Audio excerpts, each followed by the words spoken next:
बिस्मिल्लाहिर्रहमानिर्रहीम अस्सलाम वालेकुम। कैसे हैं आप सब लोग? मुझे उम्मीद है खैरियत के साथ होंगे।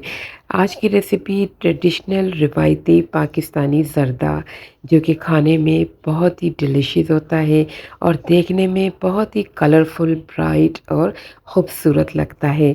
इसे बनाना भी बहुत ही आसान है। कोई शादी-ब्याह हो या फिर घर में कोई तकरीब हो, इसके अलावा कोई किसी भी दावत में ये बहुत ही ज़बरदस्त बनता है और बहुत ही ज़बरदस्त आसानी के साथ तैयार हो जाने वाली रेसिपी है। इसको बनाने के लिए मैंने 500 ग्राम सेला चावल लिए हैं। सेला चावल मैंने भिगो दिए हैं 3 घंटे के लिए। 3 घंटे इसे हम भिगो कर रखेंगे। अब एक पतीले के अंदर 2 जग पानी शामिल करेंगे। 1 टीस्पून इसमें ज़ाफ़रानी कलर यानी ऑरेंज फूड कलर शामिल कर देंगे। इसका कलर ज़र्द होता है तो इसमें ऑरेंज फूड कलर शामिल किया जाता है या आप येलो फूड कलर भी शामिल कर सकते हैं। लेकिन मुझे ज़र्द कलर ही पसंद है तो मैं इसमें ज़र्दे का कलर ऑरेंज में ही डालती हूँ। तो ये आप डाल दें। 1 टीस्पून मैंने डाला तो मुझे इनफ नहीं लगा, फिर मैंने इसमें हाफ़ टी स्पून और शामिल किया है। अब इसके फ्लेवर को बढ़ाने के लिए इसके अंदर 2 सब्ज़ इलायची और 2 लौंग डाल देंगे। पानी में जब उबाल आ जाएगा तो हम इसके अंदर चावल शामिल कर देंगे जो कि हमने 3 घंटे के लिए भिगो कर रखे हुए थे। चावल जब हम 3 घंटे के लिए भिगो कर रखेंगे तो बहुत ही आसानी के साथ और जल्दी ये तकरीबन 15 से 20 मिनट में बॉयल हो जाएंगे। चावल हमारे बॉयल हो रहे हैं और इसमें बहुत ही खूबसूरत सा कलर आ गया है। तो बस हम देखेंगे कि हमें चावल को कितनी हद तक कुक करना है। तो मैं इसे 80% तक कुक करूँगी, बाकी 20% हम बाद में कुक कर लेंगे इसे दम पर। चावल 80% तक कुक हो गया है तो हम इसे निथार लेते हैं। स्ट्रेनर में डालकर इसे निकाल लेंगे और इसे एक साइड पे रख देंगे। चावल अब बॉईल करके जब आप एक साइड पे रखेंगे, ये देखें कितने खूबसूरत और खिले-खिले लग रहे हैं। अब एक कढ़ाई के अंदर मैं 250 ग्राम घी शामिल करूँगी। मीठा घी में बहुत अच्छा बनता है ज़र्दा। जब आप घी में बनाएंगे तो चावल कड़क नहीं होगा और ज़र्दा आपका बहुत ज़बरदस्त बनेगा। अब इसके अंदर ड्राई फ्रूट्स जो मेरे पास थे जैसे कि खोपरा, नारियल है और इसके अलावा बादाम, किशमिश, ये मैं इसमें डालकर 1 मिनट के लिए फ्राई करूँगी और इसे फ़ौरन से निकाल लेंगे। बिल्कुल भी इसे जलाना नहीं है, बस इसे थोड़ी देर के लिए फ्राई करके आप फ़ौरन इसे निकाल लें। इसे निकाल कर हम एक तरफ रख देंगे। आप इसमें अपनी मर्ज़ी के कोई भी नट्स डाल सकते हैं। मेरे पास जो मौजूद थे मैंने वो शामिल कर दिए हैं। अब इसके अंदर 2 सब्ज़ इलायची और 2 लौंग शामिल करेंगे। ये शामिल करके बस कुछ सेकंड के लिए इसे गरम ऑयल में फ्राई कर लेंगे। फ्लेम को मैंने बिल्कुल स्लो कर दिया है क्योंकि अब हम इसमें चावल शामिल करेंगे जो हमने कलर डाल के बॉईल करके रखे थे। अब हम इसकी लेयर करेंगे यानी इसकी तह लगाएंगे। पहले मैंने एक तह लगाई है। अब इसके अंदर 200 ग्राम शुगर डाल दूंगी। शुगर डालने के बाद फिर से चावल की तह लगाएंगे। चावल की तह लगाकर इसके ऊपर फिर से 200 ग्राम शुगर शामिल कर देंगे। शुगर इसमें मैंने तकरीबन टोटल 400 ग्राम शामिल की है और लास्ट में फिर से चावल की तह लगा देंगे।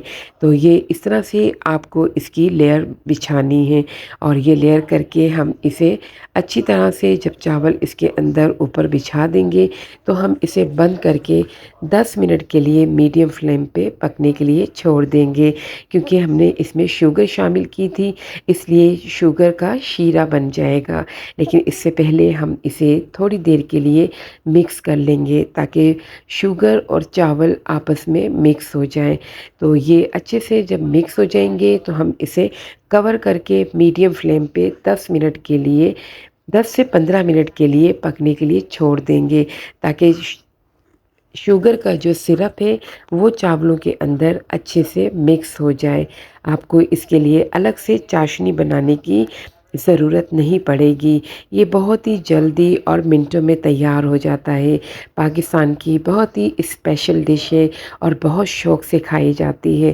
तो बहुत ही ज़र्द ज़र्द खिला खिला इसका कलर आपको देखने में लगेगा। बस इसे बंद कर देंगे। बंद करके इसे मीडियम फ्लेम पे पकने देंगे। 10 से 15 मिनट बाद जब हम इसे देखेंगे तो हम इसे ऊपर नीचे करेंगे और चेक करेंगे कि इसके अंदर शीरा बाकी है या मिक्स हो गया है। तो हमें 10 मिनट बाद इसलिए चेक करना है ताकि इसमें कुछ शीरा बाकी हो, ताकि हम चावलों को फिर से अच्छे से मिक्स कर सकें।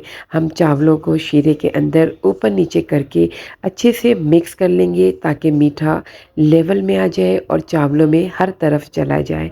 तो बहुत ही मज़ेदार से अच्छे से हमारे राइस ये कुक हो रहे हैं और बहुत ही ज़बरदस्त सी खुशबू अभी से आना शुरू हो गई है। चावलों को अच्छे से मिक्स करके हम इसे दोबारा से लिड लगाएंगे और कवर कर देंगे। अब बिल्कुल स्लो फ्लेम पे हम इसे पकने के लिए 10 मिनट के लिए छोड़ देंगे। बिल्कुल स्लो फ्लेम पे मैंने इसे कब पकने के लिए छोड़ा है, यानी दम फ्लेम पे।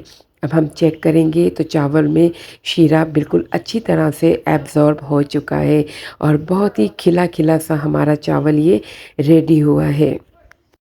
ज़र्दा आप जब भी बनाएँ तो सेला चावलों में बनाएँ। सेला चावल में ज़र्दा यकीन करें जो लर्नर्स हैं वो भी बना सकते हैं। इतना आसान है इसे बनाना। लेकिन कुछ थोड़ी छोटी-छोटी सी बातें हैं जिन्हें अगर आप फ़ॉलो करेंगे तो चावल कड़क नहीं होंगे और बहुत ही अच्छा-सा ज़र्दा आपका बनकर तैयार होगा। अब इसके ऊपर हम ड्राई फ्रूट्स डाल देंगे। जो भी नट्स आपके पास है आप इसमें काजू, पिस्ता कुछ भी शामिल कर सकते हैं।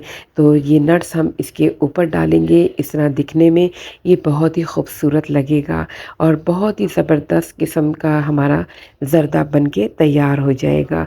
तमाम नट्स को हमने इसके ऊपर डाल दिया है और डालने के बाद अब इसके ऊपर अशरफ़ी डाल देंगे। ग्रीन और रेड कलर में मेरे पास अशरफ़ी है। ये डालने से इससे कलरफुल लगेगा ये और बहुत ही खूबसूरत दिखने में दिखाई देगा। तो बस ये डालने के बाद हम इसे थोड़ी देर के लिए फिर से कवर करेंगे। कवर करके इसको बिल्कुल 2 मिनट के लिए हम स्लो फ्लेम पे पकने के लिए फिर से छोड़ देंगे।